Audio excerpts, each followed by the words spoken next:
Hello and welcome to Top of the Line. I'm Nick Lynch. Rocco Coppola along with you. And we are finally on to the conference finals after a long second round. So the New York Knicks, unfortunately, your New York Knicks lose to the Indiana Pacers in 7 games.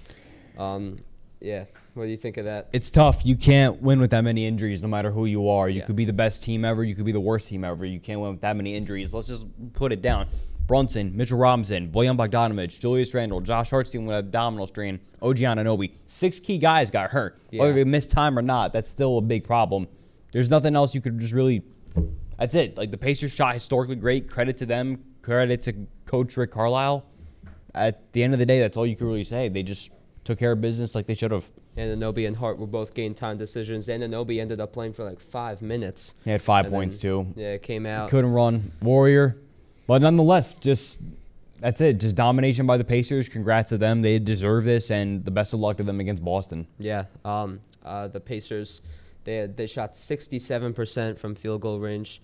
That's pretty incredible for. That's a playoff record, by the way, guys. It's a playoff record. And after we had a little comeback, Jalen Brunson ended up fracturing his hand in the third quarter. And it seems so like it didn't even look like much. Anticlimactic. But then I saw the replay, and when Brunson came in, he just slapped his hand and just the whole hand just corked, and you knew it wasn't good. Yeah. So Pacers take care of business, and we head down to Cleveland. Yeah, Cleveland, the Celtics get an easy series win in 5 games. The Cleveland didn't even really stand a chance. And they competed, too. Credit to them. But at the end of the day, when Boston, they're healthy, Cleveland, no Donovan Mitchell, you're not going to win against Boston. Yeah, I think everyone knew the Celtics were gonna beat Cleveland. You knew it was coming. You knew Boston was going to win. You knew Cleveland couldn't really match that well. And no Jared Allen either, not to mention a key player into that team. So Boston just like Indiana took care of business like they should have, and now they're going to face the Pacers. Yeah, the Celtics are back in the East Finals for the 3rd year in a row. But now we move on to Minnesota. The Minnesota Timberwolves, they beat the Denver Nuggets in 7 games. That Game 7 was very fun to watch. A great game. Anthony Edwards, Rudy Gobert, Karl Anthony Towns, a fantastic trio. And you can't forget about Jaden McDaniels either. The whole series was entertaining. Minnesota took the first 2, then Denver took the next 3, and then Minnesota took Game 6 and 7. How symmetrical is that? Just a perfect line of symmetry. That's a different term, but you get the idea. Yeah. Minnesota knock off the champions out in 7, and Joker he had a great game, but at the end of the day, that's when the wolf comes and he howls, the moon sets on your season. The Nuggets were up 20 in the 3rd quarter, and Minnesota came all the way back in Game 7. They did what the Knicks couldn't come back. But they had the players to be able to do it. But enough about the Knicks. They're not here anymore. Minnesota is. And, oh, my goodness. The Thunder. There was a lot of rain, but there ain't no lightning. No. But I give credit to the Dallas Mavericks, though. They fought hard. I told you, Mavericks in 6, baby. Mavericks in 6. Yeah. Luka Doncic with 29 points in Game 6. And the Thunder with a late foul on P.J. Washington to send him to the line for 3 shots to win the game for the Dallas Mavericks. And it was a move on clear to the foul. Western Conference Finals. As much as we blame the refs, that was a clear foul. Clear foul. P.J. Washington hits all 3 of his shots, and the Mavericks put out any lightning in the rain. And Kyrie Irving is back to a conference final since he was on Cleveland with LeBron back in 2017.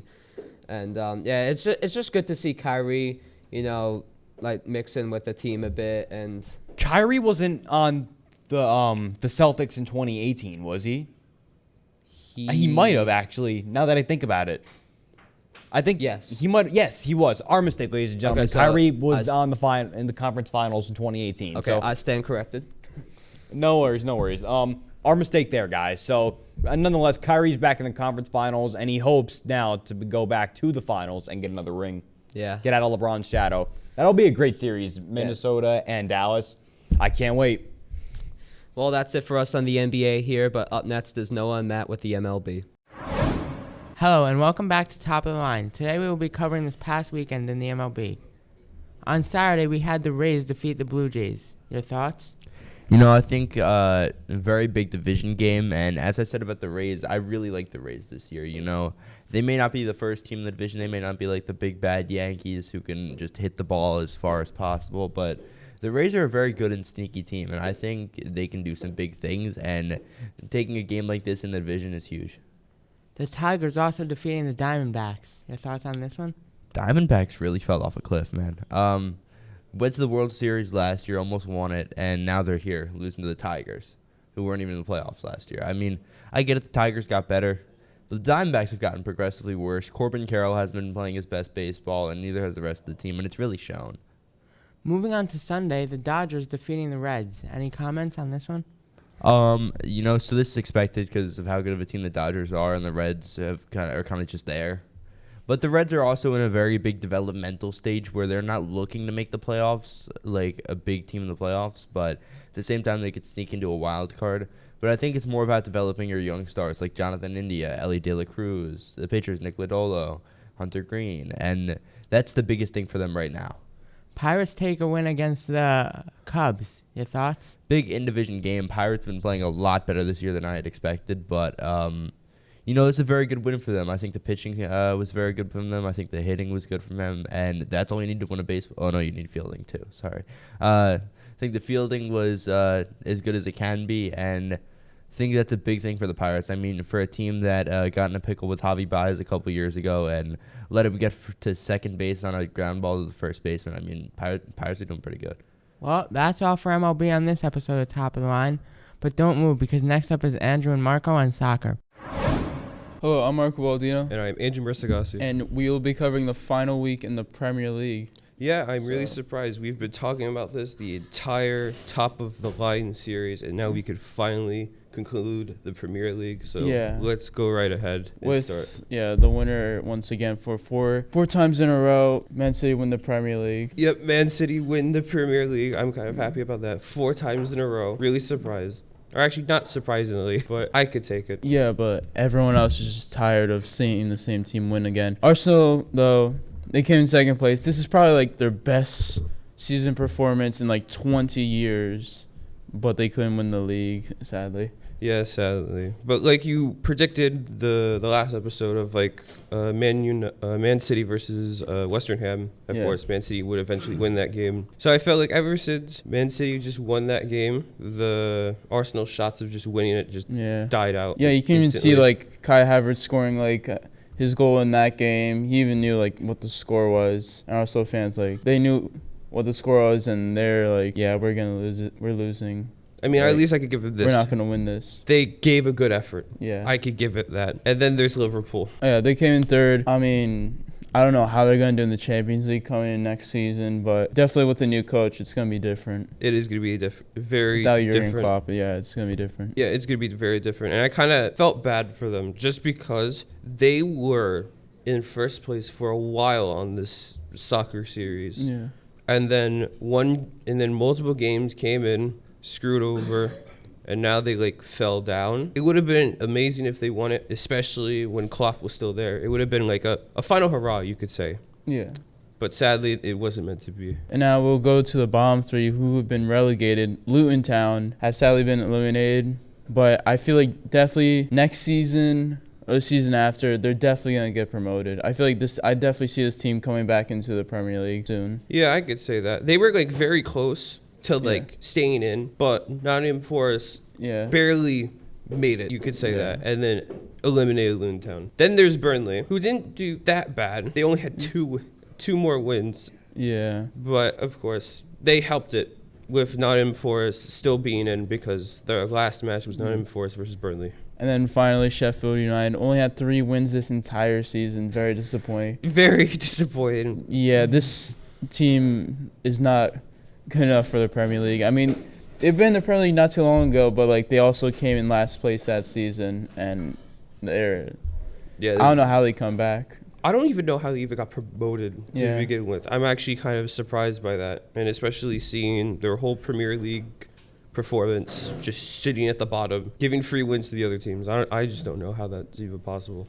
Yeah, and now we go to the 3 teams that are going to be promoted into the Premier League. So first off, Leicester City, obviously, Yeah, obviously they dominated. Yeah, I mean, welcome back Leicester City. They really should be in the Premier League. So they get another shot as well. Nice to see former players back. Jamie Vardy, hopefully. Yeah, we'll see how they could turn the tables for the next season. Next, we got Ipswich Town. After 22 years, this team makes a return to the Premier League. It's been a long time for this team. Yeah, 22 years is a very long time. So, welcome to Premier League, guys.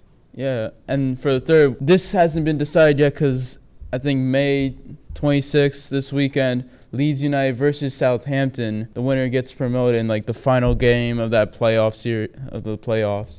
Yeah, the stakes are high for this one, just because automatically the other two were immediately in. Now the pressure's on to see who would be the final team to go in and secure their place seat for the Premier League. I see Leeds winning this game, to be honest. I feel like they have the players to. Yeah, I also think that definitely Leeds overtake Southampton. Yeah. Now we go to the Premier League awards. So Player of the Season, Phil Foden. I feel like this is pretty obvious for Phil Foden to win this award. He's really, really this is like his best season ever so far. And he's so young still. I think he's like 23 years old. And he's already winning Player of the Season in the Premier League. Yeah, I could give it to Foden. He really carried some of the games, I could say that, especially with Western Ham. Perfect time. Oh, yeah. So I felt like this award was really deserved for him, and I would like to congratulate him for that as well. Of course. Yeah, you guys, really special. Always been with Man City. Been on their academy team, too. It's a really good pickup. Yeah. They had him. Young Player of the Season, Cole Palmer. I feel like this is very deserved. He's only like 1 year younger than Phil Foden, but I feel like this is definitely deserved, like, for Cole Palmer really stepping up this year for Chelsea. And yeah, I could give it to Palmer as well. Like, Palmer did like a very good job on Chelsea. I could give it that. So at least Chelsea has something at the end of the season.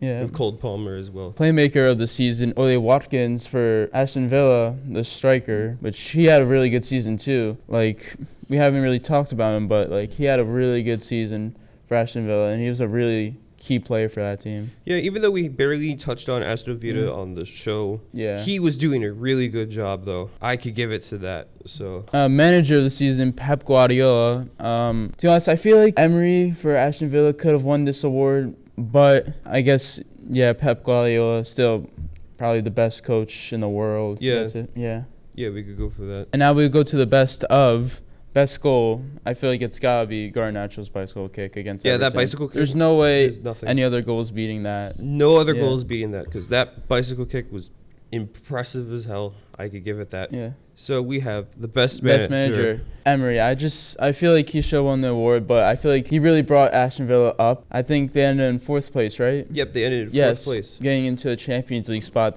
next season, and I feel like he was definitely the best manager. Definitely a best manager. Yeah. So I could give it that. He at least got Aston Villa to the top 5. So he did a good job handling the team. Yeah.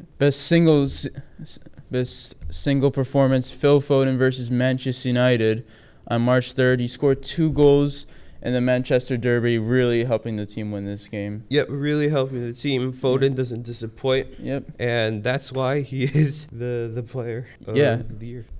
Best signing of the season, it's got to be Cole Palmer. I mean, where would Chelsea be without this guy right That's here? how he got the They wouldn't be in 6th place without Cole Palmer. Yeah, honestly. And you could also brag that you also beat Man United as well in the standing. Oh, yeah. Best perform team, Arsenal. I mean, they really the signings like that they got, and like the talent on that team, and really good play. It's just really a really good Arsenal team. Yeah, fun to watch. Yeah, with the talent on the team, they showed their hard work. Their hard work almost paid off, but at least they could cherish a 2nd place. Most disappointing team, do you want to say it?